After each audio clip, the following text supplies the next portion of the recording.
Okay बेटा, तो अब हम पढ़ेंगे कितने टाइप की इकोनॉमिक एक्टिविटी, जैसे मैंने बताया 3 टाइप की, primary sector, secondary sector and tertiary sector. ये 3 टाइप की जो इकोनॉमिक एक्टिविटीज़ हैं वो 3 सेक्टर में डिवाइड होती हैं, और हर एक हमारी कंट्री की पॉपुलेशन डायरेक्टली इनडायरेक्टली कहीं ना कहीं इन्हीं सेक्टर पे लगा है।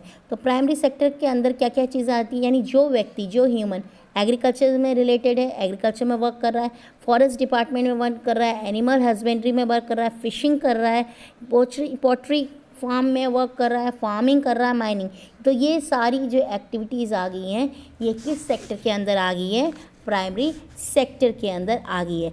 इस सेक्टर को एग्रीकल्चर सेक्टर भी कहते हैं बेटा, क्योंकि मोस्टली लोग जो हैं एग्रीकल्चर, जो मोस्टली एक्टिविटीज़ हैं वो एग्रीकल्चर से रिलेटेड होती है इस सेक्टर में, इसलिए इसे प्राइमरी सेक्टर भी कहते हैं, सेकेंडरी और एग्रीकल्चर सेक्टर भी इसे कहा जाता है। यानी जो व्यक्ति, यानी अगर आपके पेरेंट्स फार्मर्स हैं, या आपके किसी, आप देखें फिशिंग वाला काम करते हैं, डेयरी फार्म करते हैं, फॉरेस्ट में काम करते हैं, या माइनिंग करते हैं, या एनिमल हस्बेंड्री में लगे हुए हैं, ठीक है, डेयरी फार्म्स में लगे, तो ये सारे व्यक्ति अगर आपके पेरेंट्स हैं तो किस सेक्टर में वर्क कर रहे हैं, कहेंगे आप लोग प्राइमरी सेक्टर के अंदर वर्क कर रहे हैं।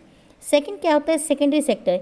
यानी सेकेंडरी सेक्टर को हम मैन्युफैक्चर सेक्टर भी कहते हैं बेटा। क्यों कहते हैं, क्योंकि आप जानते हैं हर एक गुड्स जो हमें प्राप्त होते हैं नेचर से प्राप्त होते हैं, अगर नेचर से, और बाद में उस, और नेचर में वो रॉ फॉर्म में होते हैं, बाद में यही सेक्टर्स जो होते हैं उस रॉ आइटम्स को कन्वर्ट करते हैं with the help of machinery final goods में, जो आपके लिए यूजेबल आता है, ठीक है। तो सेकेंडरी सेक्टर ऐसा सेक्टर है बेटा जहाँ मैन्युफैक्चर होती है रॉ मटेरियल्स की। तो कहीं ना कहीं सपोज दैट अगर आपको रबर चाहिए, कॉटन से क्लोथ चाहिए, तो कॉटन प्राप्त करना, कॉटन के को निकालना, ये प्राइमरी सेक्टर में आ गया। उस कॉटन से क्लोथ बनाना, ये किस सेक्टर का काम आ गया, ये सेकेंडरी सेक्टर के अंदर इन्वॉल्व हो जाता है। यानी मैन्युफैक्चरिंग की हेल्प से जब हम रॉ मटेरियल को कन्वर्ट करते हैं फाइनल गुड्स में, तो वो किस सेक्टर के अंदर आ जाता है बेटा, तब वो सेकेंडरी सेक्टर के अंदर आ जाता है। तो वही चीज़ लिखी है बेटा, in this sector goods and products by exploiting nature. In this secondary sector, manufacturing small or large and construction activities are include, यानी जितनी भी जो रॉ मटेरियल्स है उनको जो मैन्युफैक्चर जिस मशीन की सहायता से या मशीनों की सहायता से जब कन्वर्ट किया जाता है फाइनल फॉर्म में, तो वो सेक्टर कौन सा सेक्टर कहलाता है बेटा, मैन्युफैक्चर सेक्टर या सेकेंडरी सेक्टर। इसीलिए कि सेकेंडरी सेक्टर में मोस्टली नेचुरल गुड्स को कन्वर्ट किया जाता है, मैन्युफैक्चर किया जाता है with the help of machineries, with the help of industries. तो ये सेक्टर मशीन आपका मैन्युफैक्चर सेक्टर या सेकेंडरी सेक्टर कहलाता है। तो ये सेक्टर क्या कर रहा है, मैन्युफैक्चरिंग कर रहा है। थर्ड सेक्टर क्या है, जब बेटा गुड्स बन के तैयार हो जाता है तो क्या होता है, उसको मार्केट तक पहुंचाने की रिस्पॉन्सिबिलिटी आती है, और जो भी सर्विसेज है, यानी फर्स्ट सेकंड सेक्टर तो क्या कर रहा है, प्रोड्यूस कर रहा है, गुड्स को बना रहा है। जो थर्ड हमारा टर्शरी सेक्टर होता है वो हमें सर्विस प्रोवाइड करता है। जैसे कि एग्जांपल मैं दे सकती हूँ कि सपोज दैट कॉटन के थ्रू क्लॉथ बन के तैयार हो गया, ठीक है, या फिर वीट से लेके फ्लोर बन गया, आटा बन गया और पैक हो गया, तो मार्केट में कैसे पहुंचेगा, मार्केट में कौन सा सेक्टर पहुंचेगा, टर्शरी सेक्टर। तो टर्शरी सेक्टर के अंदर बेटा क्या क्या चीज़ें आ गई, इसके अंदर ट्रांसपोर्टेशन आ गया, एजुकेशन आ गई, बैंकिंग, इंश्योरेंस, हेल्थ और टूरिज्म। ये जो सेक्टर है, ये जो पार्ट्स हैं, ये टर्शरी सेक्टर के अंदर आ गए। तो ये टर्शरी सेक्टर बेसिकली कोई भी मैन्युफैक्चर सेक्टर नहीं कराएगा, क्योंकि ये सेक्टर हमें क्या प्रोवाइड कर रहा है, सर्विसेज। यानी कोई भी गुड्स को मार्केट में जब पहुंचाना है तो ट्रांसपोर्ट की ज़रूरत होगी, तो ट्रांसपोर्टेशन क्या हो गया, ट्रांसपोर्ट की हेल्प से आपको क्या मिल रहा है, सर्विस प्रोवाइड कर रहा है। सेकेंड एग्जांपल, सपोज आप स्कूल में जाते हैं तो टीचर आपको एजुकेशन देता है, बट आप उस एजुकेशन से क्या हाथ में कुछ रिटर्न तो नहीं लाते, बल्कि क्या आपको सर्विस टीचर क्या दे रही है, कोई गुड्स नहीं दे रही, बल्कि क्या दे रही है, सर्विसेज दे रही है। वैसे ही आप डॉक्टर के पास जाते हैं, कुछ बीमारी होती है तो वो डॉक्टर आपको क्या देता है, सर्विस देता है, आपको बताता है, कंसल्ट करता है कि क्या क्या मेडिसिन आपको लेनी है।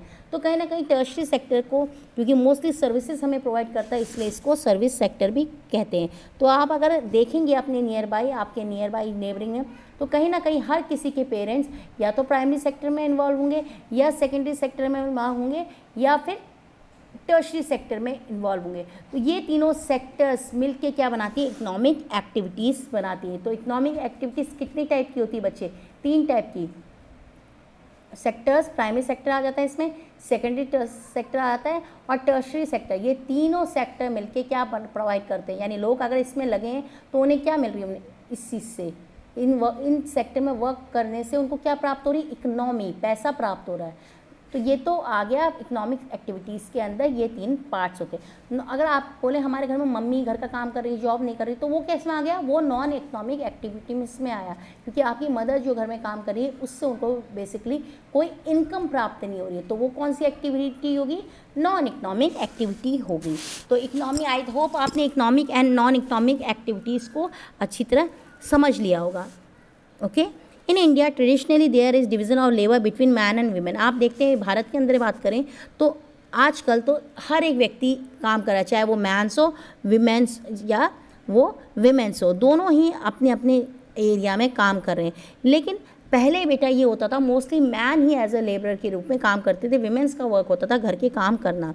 But activities of women generally look after the domestic affair like cooking of food, washing clothes and cleaning utensil, housekeeping and looking after children. But traditional time पे, previous टाइम पे जो women's है वो बाहर जाके काम नहीं करती थी, बल्कि उनका वर्क होता था घर में ही अपनी साफ़ सफाई करना, बच्चों को देखना, उनको अच्छी एजुकेशन या उनसे रिलेटेड काम करना। Human capital is the stock of skill and productivity knowledge embodies in human being. Population become human capital when it provide better education, training and healthcare facility. तो मैंने बता दिया what is the mean of human capital, यानी human capital के form में कब बनेगा, जब उस ह्यूमन की स्किल्स डेवलप होंगी। और स्किल कैसे डेवलप होंगी, प्रोडक्टिव ह्यूमन कब बनेगा, जब उनको क्या दी जाएगी, एजुकेशन दी जाएगी, ट्रेनिंग दी जाएगी, हेल्थ केयर फैसिलिटीज़ दी जाएगी, तब जाके वो ह्यूमन कैपिटल को फॉर्म करने में हेल्प करेगा। ओके, ये कुछ टर्म्स हैं जो आपको पता होना चाहिए, ठीक है। अब नेक्स्ट हम जो पढ़ेंगे टॉपिक वो होगा role of education and role of health, यानी हेल्थ और एजुकेशन। स्टार्टिंग से ये दो कॉन्सेप्ट हम पढ़ रहे हैं, ये जो टॉपिक है पढ़ रहे हैं कि एजुकेशन और हेल्थ का क्या है, कि अगर हम एजुकेशन दिलाएं, हेल्थ दिखाएं, तो कहीं ना कहीं ह्यूमन की फॉर्मेशन होगा। तो क्या एजुकेशन और हेल्थ का रोल है ह्यूमन को कैपिटल फॉर्मेशन बनाने में, ये हम नेक्स्ट टॉपिक में पढ़ेंगे। ओके, उसके बाद जो टॉपिक आएगा वो होगा अनएम्प्लॉयमेंट, ठीक है, जो बहुत ज़्यादा मेजर समस्या है, क्या इसके रीज़न हैं और क्या कितने टाइप के अनएम्प्लॉयमेंट होती है और कौन से ऐसे हम स्टेप उठा सकते हैं जिससे हम अपने देश की अनएम्प्लॉयमेंट को कम कर सकें। Okay, till that take care and bye bye.